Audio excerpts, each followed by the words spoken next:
안녕하십니까. 딜사이트와 함께 시작해봐요. 쉽게 배우는 기업 분석, 경제 독학의 이도영입니다.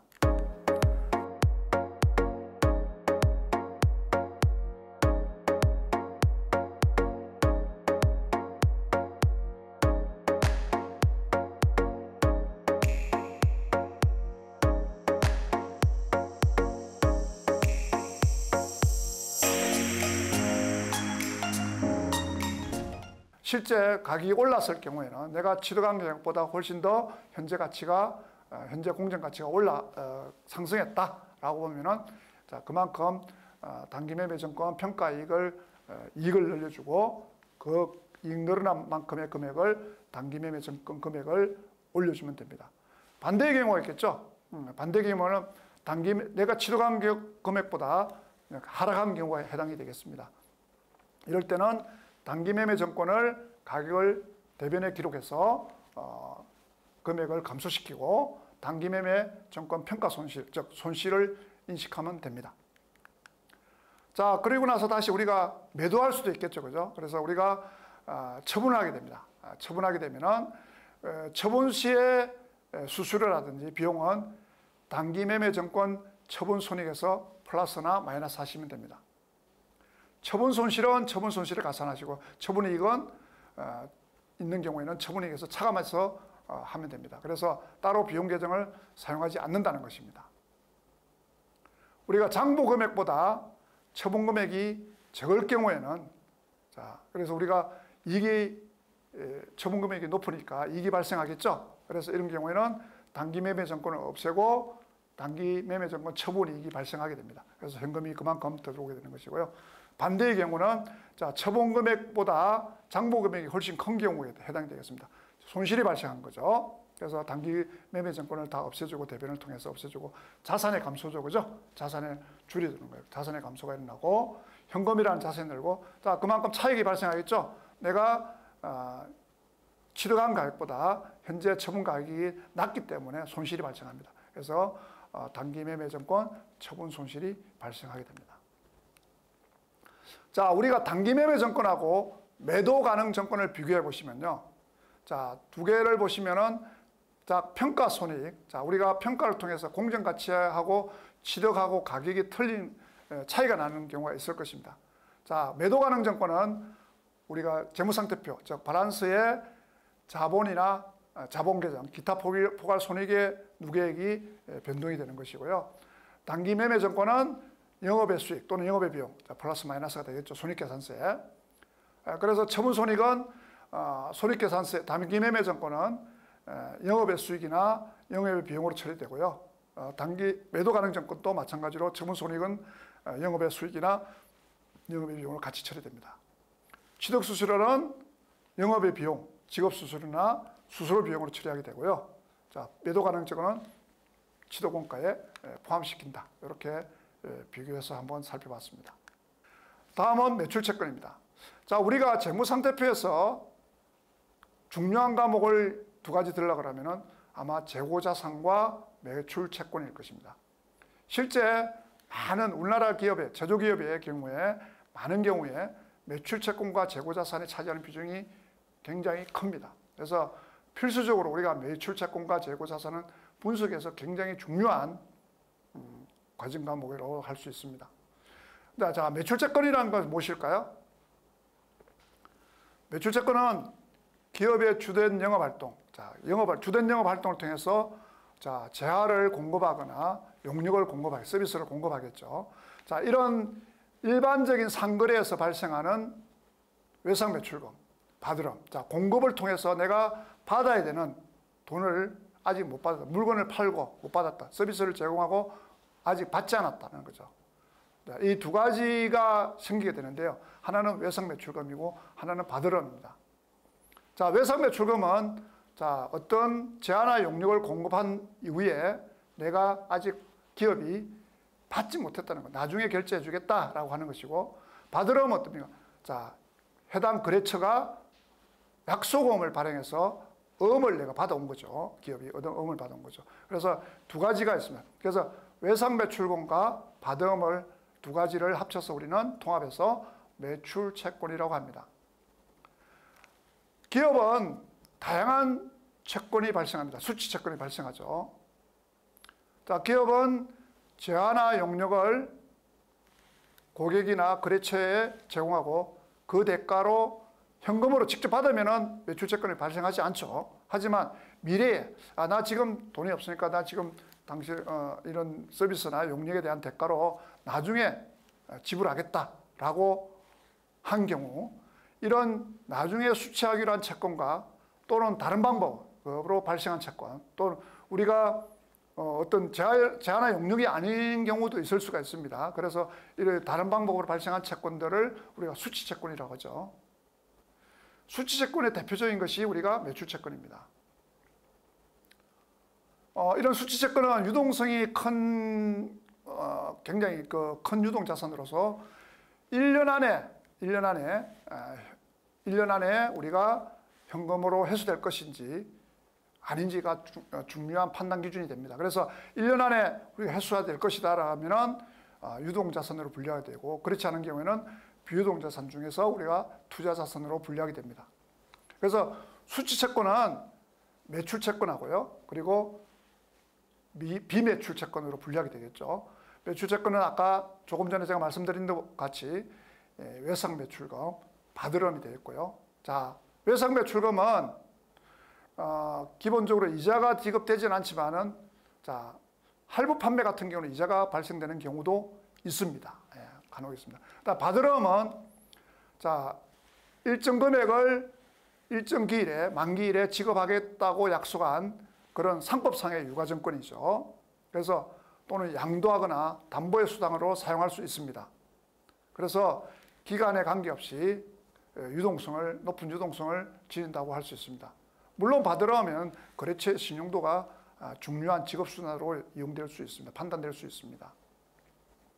자, 이런 매출채권 외에 비매출채권으로 볼 수 있는 것이 우리가 단기 대여금, 단기로 빌려준 거죠. 영업과는 관련 없이 또는 영업과 관련 없는 자산을 매각하고 받지 못한 돈, 미수금 이런 것들이 되겠습니다. 우리가 미수금과 외상매출금을 많이 이렇게 동일시 보는 그런 경우가 있는데요. 미수금하고 매출채권은 확실히 다릅니다. 매출채권은 상거래와 관련된 것이고요. 미수금은 상거래와 관련 없는 그런 수취채권이라고 보시면 되겠습니다. 그래서 우리가 외상매출금은 일반적 상거래에서 발생한 것이라는 것이죠.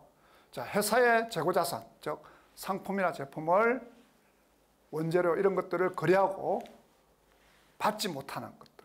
자, 그 외에 이런 재고자산 거래와 관련 없는 다른 것들은 다 미수금으로 거래하신다고 보시면 되겠습니다. 그래서 이거 반대되는 계정이 자, 내가 매입을 하고 돈을 주지 않았을 경우에는 우리가 외상매입금과 지급음이 있습니다. 이걸 우리가 통틀어서 두 가지를 매입채무라고 하죠. 매입채무는 다시 우리가 유동부채를 학습할 때 다시 한번 보도록 하겠습니다. 그래서 우리가 일반적 상거래냐 아니냐에 따라 가지고 계정의 분류가 달라집니다. 자, 일반적 상거래 채권, 자, 채권 내가 받을 어떤 용역이나 재화를 공급하고 내가 대금을 결제받지 못했을 때 우리가 일반적 상거래로 발생할 수 있는 것들이 외상매출금, 받으름이 있습니다. 반대의 경우도 있겠죠.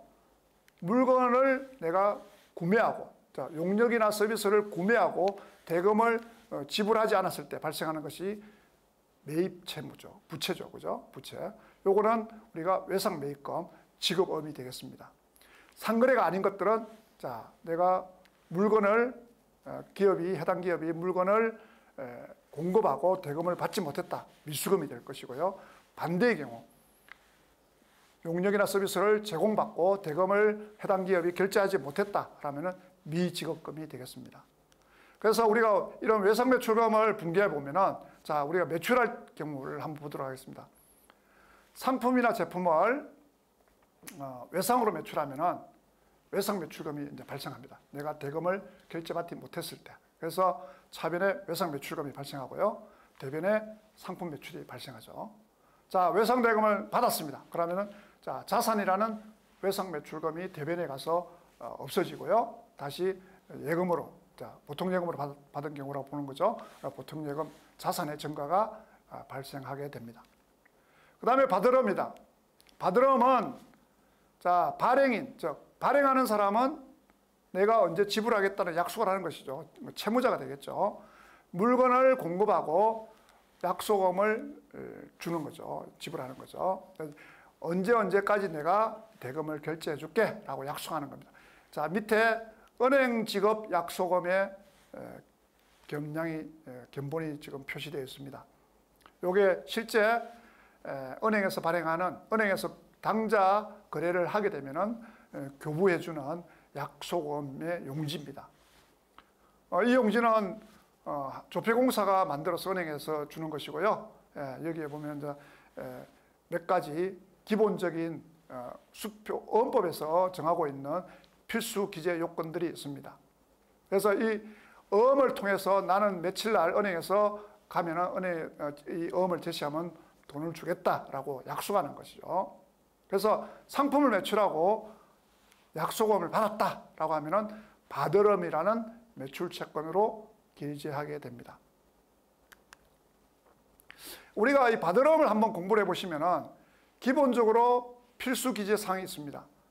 7가지가 있는데요. 자, 수취인의 이름. 자, 누구누구한테 지급해 주세요 라는 수취인이 들어가고요. 그 다음에 금액이 들어가겠죠. 얼마. 언제까지, 언제 지불하겠다.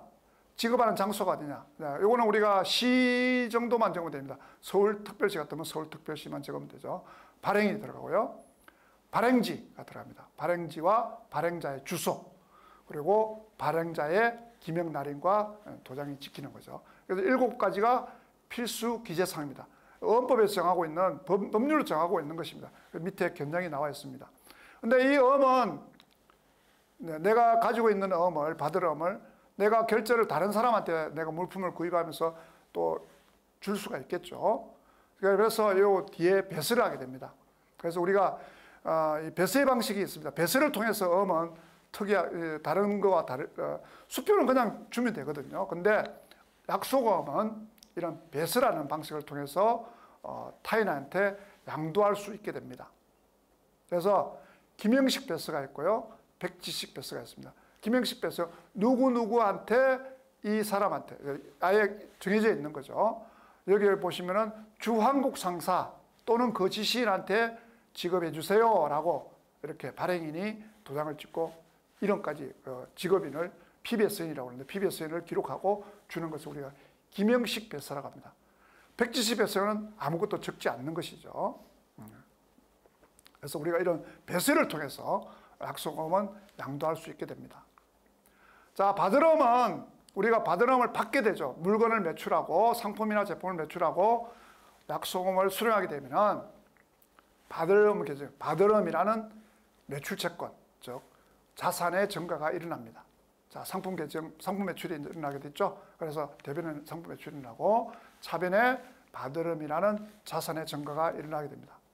자, 그래서 이 만기가 이제 약속한 지급 일자가 됐습니다. 그래서 우리가 이제 추심을 하게 되겠죠. 은행에 가서 제시해서 찾을 수 있게 됩니다. 그렇게 되면은 내 당좌예금에 입금을 시켜줘 하면은 자, 차변에 당좌예금이 들어오고 받으름이 없어지겠죠. 자, 근데 여기에 관련된 비용이 발생할 수 있습니다. 추심 관련된 비용이 발생할 수 있거든요. 요거는 판매비와 관리비로 따로 기재를 하시면 돼요. 비용으로 처리하시면 됩니다. 단기 비용으로. 자, 타인한테 어음을, 내가 가지고 있는 어음을 넘겨줄 수도 있겠죠. 그죠? 그래서 일단은 받으름을 넘기고 차변에는 해당과 관련된, 자, 외상매입금을 결제했다고 가정을 하면은 외상매입금이라는 부채가 감소하고 받으름이라는 대변의 자산이 감소하게 됩니다. 또 하나는 이 받으름은 많은 기업들이, 자, 내가 3개월 뒤에 결제되는 받으름을 가지고 있다고 생각해 봅시다. 자, 이런 경우에 난 지금 해당 기업이 돈이 없어가지고 은행에 가서 할인을 받을 수도 있습니다. 미리 좀 결제 먼저 받고 그 대신에 그 해당 기간만큼 은행에다가 이자를 지급하고 은행은 만기일에 발행인한테 추심을 통해서 지급을 결제받는 경우가 되겠습니다. 할인을 하는 경우가 있는데요. 그래서 만기가 되기 전에 은행에다가 배서 양도하고 자금을 미리 땡겨 받는 것이죠.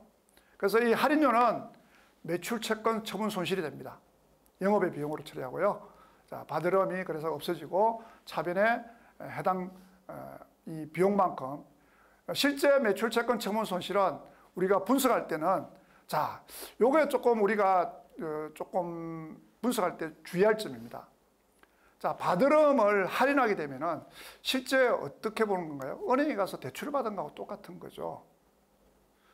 받으름은 내가 매출채권, 자, 거래처로 받은 음을 가지고 은행에다가 양도를 하고 거기에 그 만기까지에 해당되는 부분을 이자로 은행에다가 지급을 하는 것이죠. 할인료라는 이자를 지급하는 거죠. 그 할인료를 지불하는데, 자, 회사 입장에서는 이것을 받으름을 은행에다가 매각한 걸로 봅니다. 즉 대출을 받은 것이 아니라 매각, 즉 양도했다고 보는 거죠. 매도했다고 보는 거죠. 그렇기 때문에 매출채권 처분 손실로 기록하게 됩니다. 근데 은행 입장에서는 어떤가요? 음을 담보로 잡고 돈을 빌려준 거나 똑같은 거죠.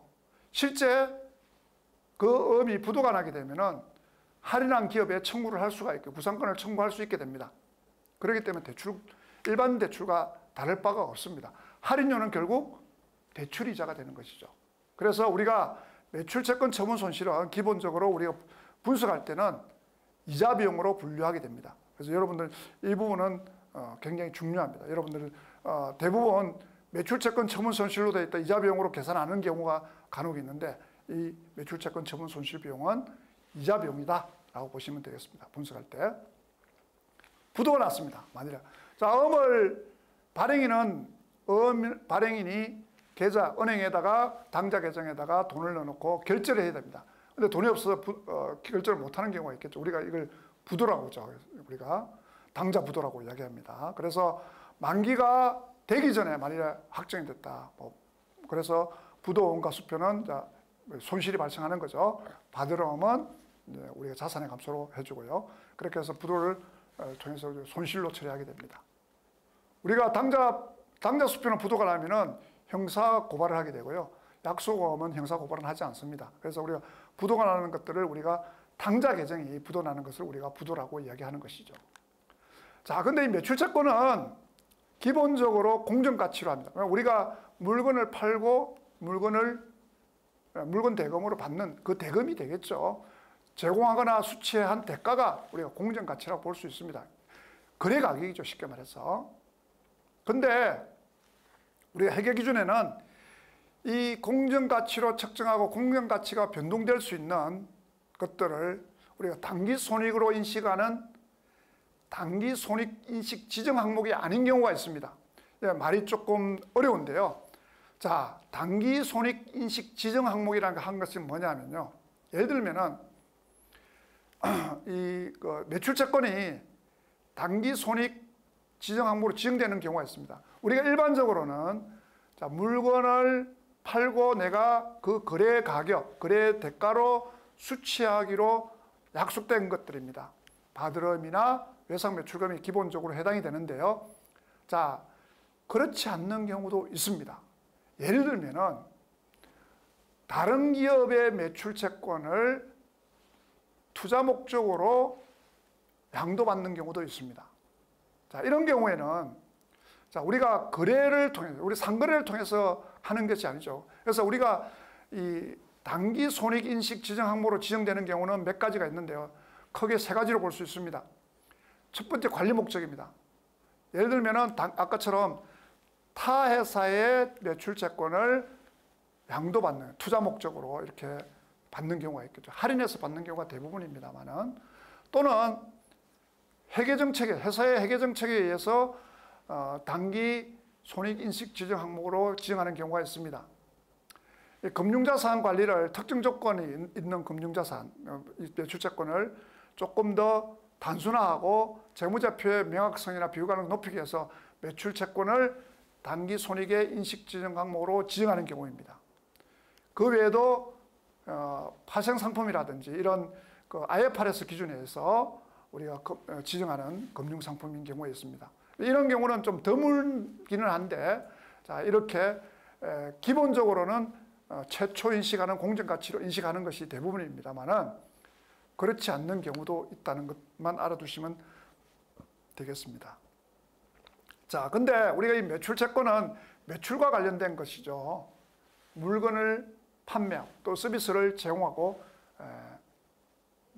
받기로 한, 결제 받기로 한 약속입니다. 약속의 대가라고 볼 수 있는데요. 자, 여기에는 몇 가지 매출 할인이라든지 여러 가지 애누이라든지 환입이라는 경우가 또 발생합니다. 자, 우리가 매출 할인은 이런 거죠. 외상 매출금을 내가 빨리 결제해주면 내가 물건값을 좀 깎아줄게 라고 하는 것이죠. 쉽게 말해서. 그래서 구매자가 나중에, 자, 내가 2개월 뒤에 외상 매출금을 결제하기로 했는데 열흘 만에 가져왔습니다. 결제를 해줬습니다. 그러면은 1개월 20일 정도 빨리 결제해 줬으니까 물건값을 그 대신 깎아줄게, 할인해 주는 거죠. 이것을 우리가 매출 할인이라고 합니다. 그래서 매출 할인은 이런 회계 처리 방법이 두 가지가 있습니다. 총액법과 순액법이 있습니다. 그래서 총액법은 기본적으로 매출을 할 때 이 물건, 대금, 거래 가격을 기본적으로 정해놓고 나중에 미리 결제를 하게 되면은 그 금액을 매출액에서 차감하는 방식으로 하는 거죠. 대부분 총액법을 많이 쓰게 됩니다. 그렇지 않는 경우도 있는데요. 순액법인 경우에는 구매자가 이 미리 결제할 거라는 가정을 가지고 매출 채권을 현금 판매 가격으로 아예 기록을 하는 겁니다. 외상 가격하고 현금 판매 가격이 다르다는 얘기죠.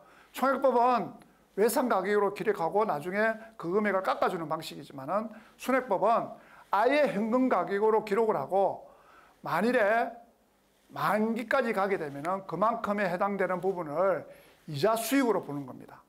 그래서 총액법과 순액법인 각각 처리하는 방법이 다릅니다. 그래서 대부분 실제 모든 기업들은 총액법을 많이 채택하고 있습니다. 그 다음 매출 애누리라는 게 있는데요. 매출 애누리는 우리가 자, 재고자산을 구매자한테 판매를 했는데 이게 물건에 하자가 있다든지 파손이 됐다든지 어떤 결합이 돼서 물건을 판매 가격을 깎아주는 거죠. 할인해 주는 거죠. 이걸 매출 애널이라고 합니다. 당연히 이것도 우리가 총액법에서 일본 매출액에서 차감하는 방식으로 하게 됩니다. 환입은 뭐냐면요, 너무 심해가지고 너무 이게 완전 파손이 너무 심하다, 결함이 너무 심해서 아예 전체 매출액 그 금액을 다 환입시키는, 반품시키는 겁니다. 그래서 일반적으로 우리가 매출 할인은 총액법을 하고요. 매출 애누리와 매출 환입은 실제 발생했을 때 인식을 하게 됩니다. 자, 그 다음에 우리가 매출 채권에 손상이 있습니다. 손상. 자, 매출 채권에 손상이 발생했다. 이러는, 우리가 손상이라는 용어를 이제 굉장히 많이 사용하게 되는데요.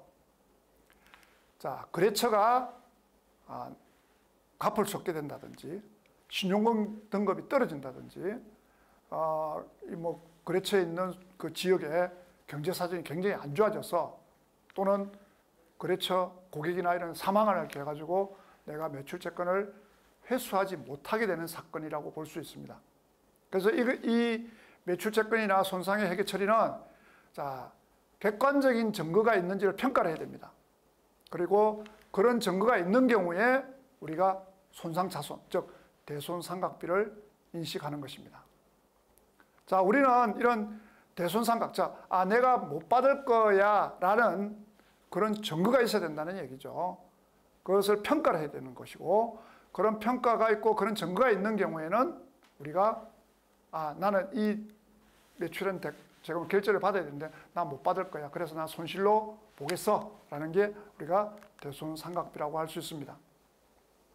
그래서 이 대손상각, 즉 매출채권의 손상은 손상차손이라고 이야기하는데, 이 손상차손은 구체적으로 객관적으로 합리적으로 기준을 정해놓고요, 우리가 대손상각비, 즉 손상차손을 인식해서 대손충당금을 설정하게 됩니다.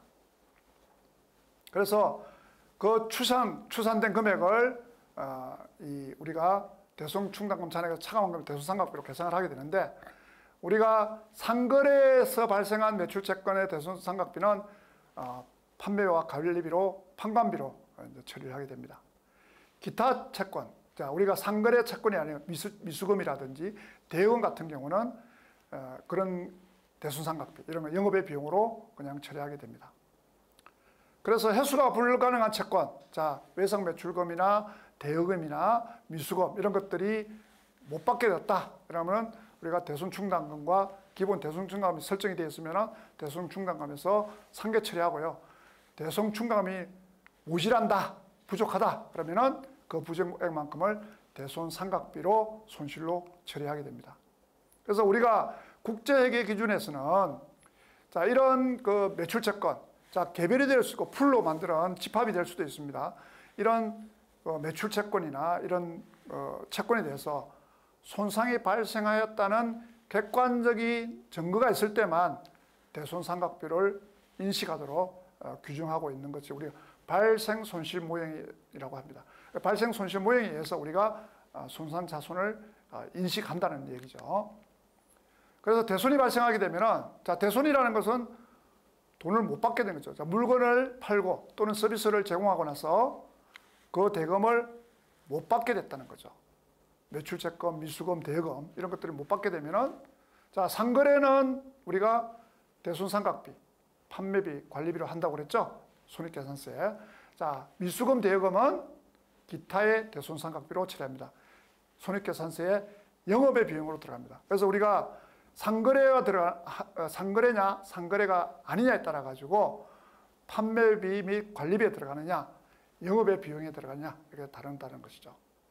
자, 그래서 기말잔액에다가, 채권의 기말잔액에다가 대손율을 곱해가지고 대손충당금을 만들게 됩니다.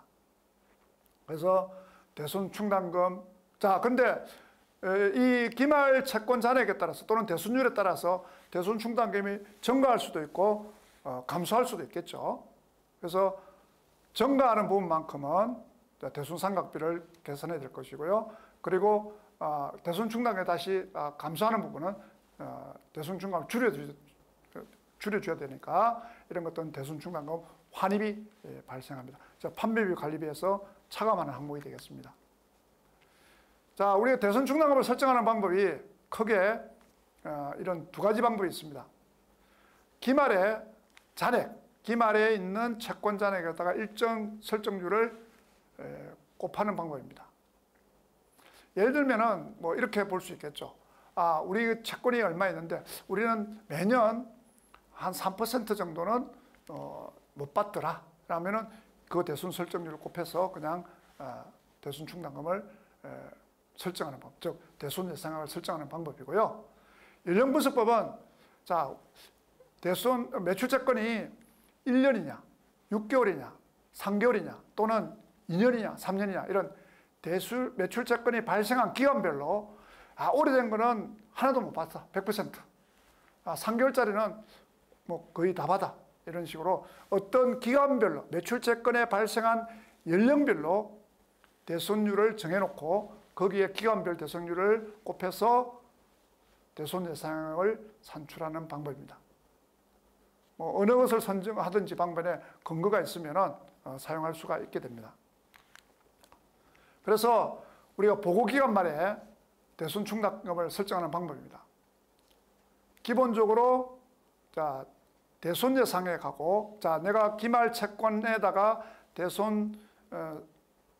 대손율을 곱해서 나온 대손 충당금이 대손을 예상한 금액이죠. 예상금이 기존에 설정한 대손 충당금보다 많다고 그러면은 자, 추가적으로 대손 충당금 더 쌓아야 되겠죠. 자, 이렇게 할 때는 대손 상각비, 즉 비용을 더 계산하고 차변에 대손 충당금을 적립하면 됩니다. 그리고 대변에 적립하고 차변에는 대손 상각비 비용을 인식하는 것이죠. 자, 만일의 경우 대손 예상을 했는데 대손 예상이 기존에 설정한 충당금보다 훨씬 적다 그러면 대손 충당금 자체를 줄여야 되겠죠. 그죠? 그래서 기존에 있는 대변에 있는 대손 충당금을 차변으로 가져와서 대손 충당금을 줄여주고 대변에 대손 충당금 환입이라는 이익이 생기게 됩니다. 이익이라기보다는 이제 판매비, 관리비를 차감해 줄여주는 것이죠. 환입이 발생하게 됩니다.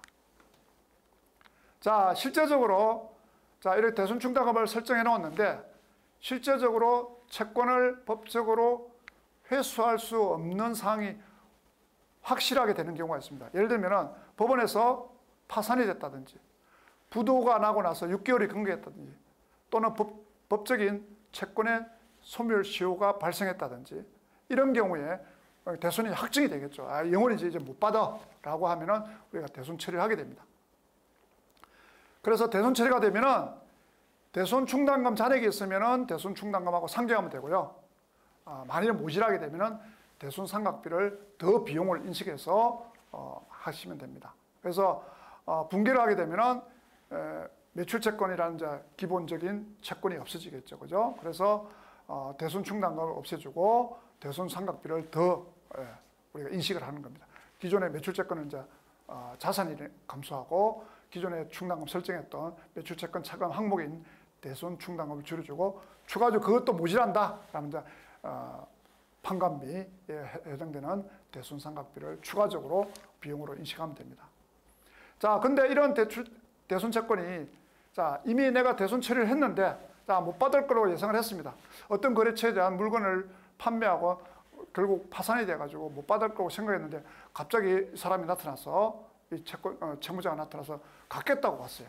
자, 이런 경우가 있을 수도 있겠죠, 그죠? 그래서 이런 경우에는 자, 현금으로 일단 들어오겠죠. 현금이 들어올 것이고 차변에 가서 자산의 증가, 현금이 발생하고 대변에는 자, 이게 뭐 대손 상각비에 이게 어떤 대손 충당금을 했던 대손 상각비를 과거에 어떻게 처리했던 간에 모두 대손 충당금에 적립을 하시면 됩니다. 중요한 건 뭐냐면은 대손 상각비냐 대손 충당금 따질 필요 없다는 겁니다. 대손 충당금으로 적립하면 됩니다. 추가적으로. 자, 근데 이런 매출 채권은 우리가 측정할 때 이자 요소가 있습니다. 즉 우리가 단기성, 우리가 매출 채권은 기본적으로 유동자산에 들어간다 그랬죠. 그죠? 이자 요소를 별도로 인식하지 않습니다. 근데 이게 현금 유입액, 나중에 들어오는 현금 유입하고 공정 가치가 미래 현금 유입 금액하고 현재 공정 가치가 유해하지 않기 때문에 똑같다고 보는 거죠. 그렇기 때문에 일반적으로 그냥 우리가 거래 가격으로 하게 됩니다. 근데 그래서 단기성 매출 채권은 명목 가격 변화가 없습니다. 하지만 이게 유의적으로 차이가 날 경우에는 장기성 매출 채권 같은 경우는 공정 가치로 측정하게 됩니다. 그래서 우리가 일반 기업 회계 기준에서도 장기적으로 연불 조건을 준다든지 장기 금전 대차 거래라든지 뭐 대금을 빌려준다든지 이런 돈을 빌려줄 경우라든지 이런 유사한 거래에서 발생하는 채권 채무액으로서 명목가액하고 공정가치가 유의적인 경우에는 공정가치로 평가합니다. 자, 우리가 여기 매출 채권은 아까 우리가 단기 손익, 조금 전에 우리가 단기 손익 인식 지정 항목이라는 거 했습니다. 그걸 제외하고는 상각 후 원가로 측정한다고 말씀드렸습니다. 이 상각 후 원가라는 것은 매출 채권 발생 시점의 유입가격하고 매출 채권으로 발생하는 미래의 현금 흐름하고 현재 가치, 그 미래 현금 흐름을 현재 가치로 일치하게 만드는 할인율, 즉 유효이자율을 이용해서 현재 가격으로 측정한 금액이 우리가 상각 후 원가라고 합니다. 그래서 이런 지정 항목으로 지정된 경우를 제외하고는 단기 손익 지정 항목으로 지정된 경우를 제외하고는 상각 후 원가로 측정한다는 것입니다. 그러니까 할인율을 정해 가지고 현재 가격으로 측정한다는 것이죠. 다음에는 우리가 매출채권의 양도와 제거입니다. 자, 매출채권은 언젠가는 회수가 되면 없어지겠죠, 그죠? 자, 근데 이 없어지는 게 두 가지가 있다고 보는 거죠. 일단 장부상에서 없애는 거죠, 그죠? 우리가 매출채권의 제거라고 볼 수 있는 거죠. 또 하나는 양도가 있습니다. 양도도 하면은 장부상에서 없어지겠죠, 그죠? 그래서 매출채권의 보유자가 자, 거래 상대방한테 매출채권을 어떤 뭐 매각을 한다든지 이전하는 것이죠. 자, 이런 것들이 양도가 될 것이고요. 자, 대표적인 것이 은행에 가서 매출채권을 담보로 잡히고 양도라는 거죠. 뭐 담보가 아니고 은행 입장에서는 담보가 될 수 있겠지만은 이 기업의 입장에서는 양도라고 볼 수 있는 거죠. 그래서 매출채권 보유자가 거래 상대방한테 은행한테 매출채권을 넘기고 현금을 받는 거죠. 현금을 교환하는 거죠. 그리고 매출채권이 미래 현금을 은행이 회수함으로써 끝나는 것이죠. 매출채권에 양도가 있고요. 매출채권의 제거는 우리가 인식하는 거에 반대 개념이라고 볼 수 있죠. 우리 거래를 인식하는 거에 반대, 없어지는 거죠. 매출채권을 재무상태표에서 완전히 없애주는 겁니다. 결제가 되면 당연히 없어지겠죠. 매출채권의 현금 흐름의 권리가 소멸되는 것이죠. 자, 근데 우리는 양도를 했다는 그 사실로 매출채권을 제거할 수 있느냐라는 것이 아니라는 것이죠. 자, 양도를 했다고 해서 우리가 일반적으로 제거할 수 있는 것이 아니고 제거 요건을 충족해야 된다라는 겁니다. 자, 우리가 중요한 거죠. 매출채권을 장부에서 없애기 위해서는 자, 우리가 양도 하나만 가지고 없앨 수 있는 것이 아니다라는 것이죠. 제거 요건을 충족하는 양도인 경우에만 장부에서 제거시킬 수 있다라는 겁니다. 자, 매출채권을 그럼 왜 양도하느냐라는 것이죠. 기업은 이런 이야기를 조금 전에 이야기 드렸습니다. 재무상태표에서 많은 부분을 차지하고 있는 자산이 재고자산과 매출채권입니다. 그중에서 매출채권은 서비스나 용역이나 재화를 거래처에 제공하고 내가 받지 못한 자금, 결제받지 못한 자금이죠. 근데 이거는 나중에 받기로 했기 때문에 기업의 입장에서는 자금 부족의 문제가 생길 수 있습니다. 그래서 자금 조달이 필요할 수가 있겠죠. 그래서 기업이 필요한 자금을 은행에서 빌릴 수도 있고 차입금을 통해서 빌릴 수도 있고 또는 직접 금융시장을 통해서 주식을 발행하거나 사채를 발행해서 자금을 조달할 수가 있습니다. 하지만 내가 가지고 미래에 내가 받을 수 있는 매출채권을 이용해서도 자금 조달이 가능합니다. 이런 방법을 많이 사용하게 되는데요. 자, 매출채권은 일정 기간, 아주 멀지 않는 기간에 내가 거래처로부터 대금 결제를 받을 수 있는 건 돈입니다. 하지만 더 빨리 지금 당장 하기 위해서 양도하거나 또는 할인할 수 있는 것입니다. 대출을 받을 수 있는 것이죠. 그래서 우리가 매출채권을 양도할 필요성이 생기게 되는 것이고 우리가 또 하나는 자동차나 가전제품 이런 내구성이 있는 제품들은 많이 팔려고 하면 어떻습니까? 우리가 냉장고나 자동차라든지 이런 걸 하려고 하려면은 할부 금융회사가 할부 매출채권을 인수해서 금융을 조달하는 것이 일반화가 되어 있습니다. 그래서 매출채권을 통해서 자금 조달하는 게 쉬워지는 것이죠. 은행에서 차입하거나 정자하거나 회사채 발행하는 것들이 어려울 경우에 매출채권을 처분하는 것이 훨씬 더 용이한 방법이 될 수가 있죠. 편리한 방법이 될 수 있습니다. 또 매출채권을 회수하는데 많은 비용이 또 들렸습니다. 장기 매출채권 안 되는 경우도 있겠죠. 그래서 매출채권을 할인해서 팔기도 하고 또는 전문 회수기관에 위탁해서 파는 방법도 있습니다. 그래서 신용카드 회사에다가 수수료를 주고 매출채권을 회수하기도 합니다. 물론 할인해서 판매를 하겠죠. 그래서 가장 대표적인 것이 외상매출금을 담보 차입하는 것입니다. 외상매출금을 담보로 하는 약속금을 발행하고 현금을 빌리는 것이죠. 자, 만기에 약속금이 만기에 지급이 안 되면은 담보 제공자는 담보로 제공된 외상매출금을 회수해서 담보물을 현금으로 회수할 수 있겠죠. 그래서 이 외상매출금 담보 차입은 일반 담보 차입과 지정 담보 차입이 있습니다. 일반 담보 차입은 특정 외상매출금을 연계시키지 않고 회사의 다양한 모든 외상매출 풀로 구성해서 이 외상매출금 풀을 가지고 담보를 해서 자금을 차입하는 방법이 일반 담보 차입이고요. 지정 담보 차입은 특정 매출채권을 담보를 해서 자금을 차입하는 방법입니다. 외상매출금 담보 차입은 은행을 통해서 빈번하게 자주 일어납니다. 그래서 기업이 자금이 부족할 때 매출채권이 많을 때 외상매출채권 담보대출이 일어나는 경우가 이 경우라고 보시면 되겠습니다.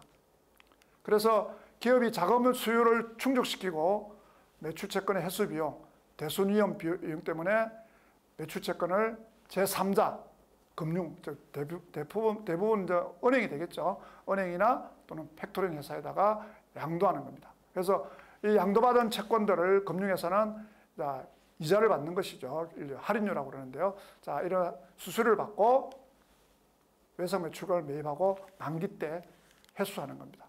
우리가 가전제품 할부라고 보시면 돼요. 할부도 이 물건을 파는 회사는 일정하게 받고 구매한 그 소비자가 이자하고 원금을 일부씩 갚아 나가는 방식이 되겠습니다. 이런 것들도 외상 매출 채권 양도의 한 방법, 팩토링의 한 방법이죠.